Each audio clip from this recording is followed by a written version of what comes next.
Tu as peut-être déjà entendu dire que le parc national de Yellowstone reposait sur un énorme supervolcan. C'est la raison pour laquelle la région peut se targuer de puissants geysers et autres sources thermales. Mais cela signifie également qu'en dessous de Yellowstone se trouve une immense chambre magmatique. En 2015, des chercheurs de l'Université d'Utah ont découvert que cette chambre était beaucoup plus vaste que ce que tout le monde pensait jusqu'alors. Et ils ont même découvert un second réservoir de magma sous le premier. Très logiquement, plus ces chambres sont spacieuses, plus elles contiennent de magma. Ensemble, les deux réservoirs accumulent une masse de lave en fusion qui pourrait facilement remplir le Grand Canyon non pas une, mais 11 fois. Mais tu sais ce qui est le plus inquiétant à propos de ces chambres magmatiques? Elles ont tendance à pousser contre le sol qui se trouve au-dessus d'elles. Et par conséquent, le terrain de Yellowstone s'élève d'environ 3 à 5 cm par an.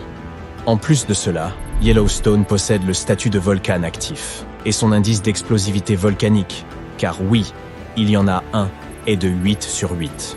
Un chiffre aussi élevé signifie que si ce volcan entrait en éruption, il s'agirait d'un événement apocalyptique. Pour mettre les choses en perspective, l'éruption du Pinatubo aux Philippines en 1991, qui est considérée comme la plus puissante de mémoire d'homme, n'a reçu qu'un 6 sur l'indice d'explosivité volcanique. Ah, nulos. Maintenant, voyons s'il y a lieu de s'inquiéter. En mars 2023, les stations sismographiques de l'Université d'Utah ont enregistré 354 séismes dans toute la région du parc national de Yellowstone. Cela semble impressionnant. Mais gardons à l'esprit que l'événement le plus conséquent du mois aura été un mini-séisme de magnitude 3,7. Il s'inscrivait dans une succession de 106 tremblements de terre qui avaient commencé le 29 mars et s'étaient poursuivis jusqu'à la fin du mois. Et oui, les séismes obéissent apparemment aussi à la loi des séries. Te voici donc prévenu.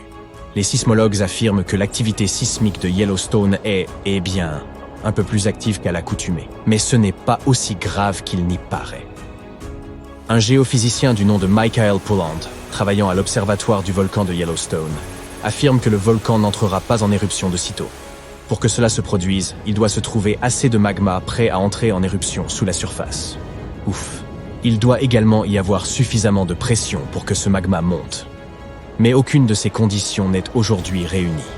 Selon le chercheur, Yellowstone serait stable en ce moment.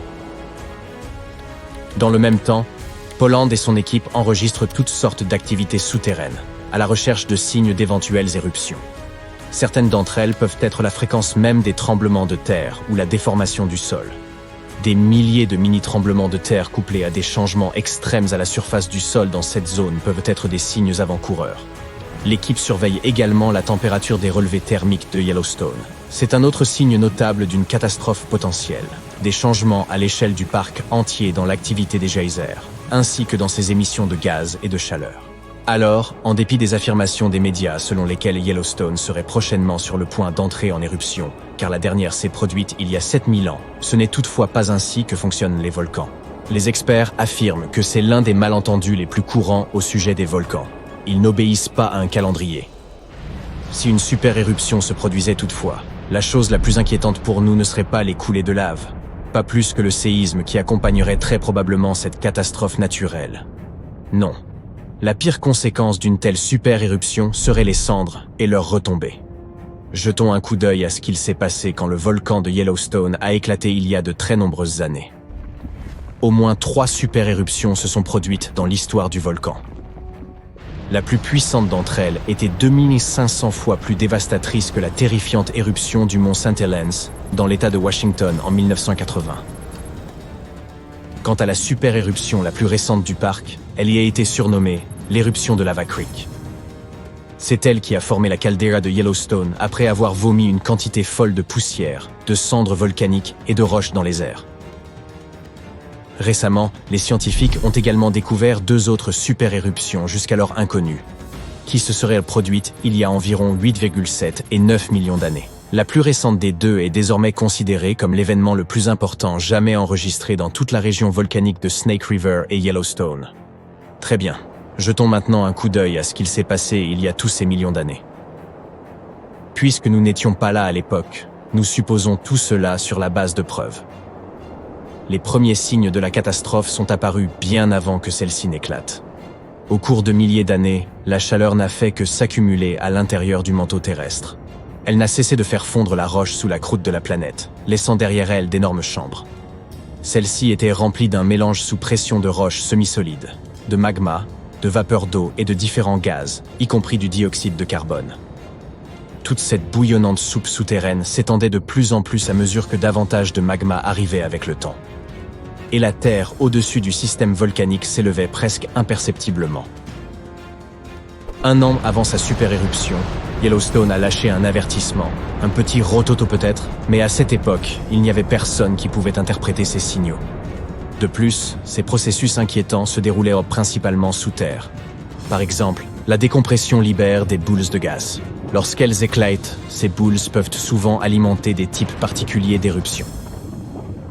Des mois avant l'éruption, les tremblements de terre de faible magnitude sont devenus plus fréquents et plus intenses.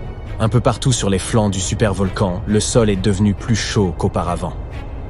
Les lacs de surface et les eaux souterraines sont également devenus plus chauds. Si des gens avaient été présents à cette époque, ils auraient remarqué un brouillard inhabituel autour de la région. Peu de temps avant le début de l'éruption, la pression croissante a poussé le sol qui surplombait la chambre magmatique vers le haut. Cela a créé une élévation en forme de dôme. De minces fissures ont alors commencé à s'ouvrir le long des bords de ce dôme. Imagine-toi ouvrir une bouteille de soda après l'avoir secouée. Quelque chose de similaire se produisait au bord du volcan. Un peu comme l'expérience des Mentos dans du Coca Light. Puis, la pression a été libérée à travers les fractures lorsque les gaz ont éclaté sous la surface. Juste avant la catastrophe, le sol autour du volcan de Yellowstone s'est soulevé. Les bassins géothermiques et les geysers se sont réchauffés jusqu'à atteindre des températures d'ébullition et sont devenus plus acides que d'habitude.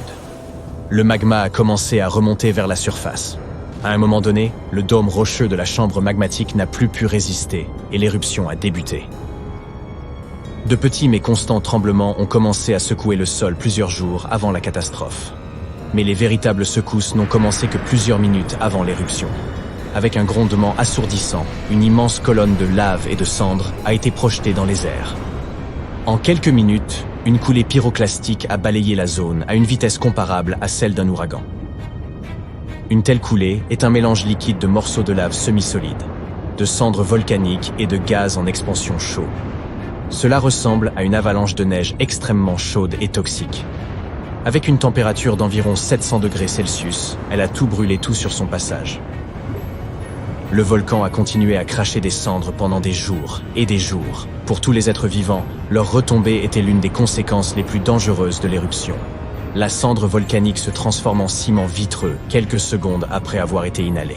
La plupart des animaux n'ont pas eu la chance d'y survivre. Même des arbres robustes ont commencé à s'effondrer sous le poids de cette substance dense. Il n'aura fallu que quelques jours pour qu'une épaisse couche de cendres recouvre d'immenses territoires. Après que les cendres soient entrées dans la stratosphère, les températures dans le monde entier ont commencé à baisser.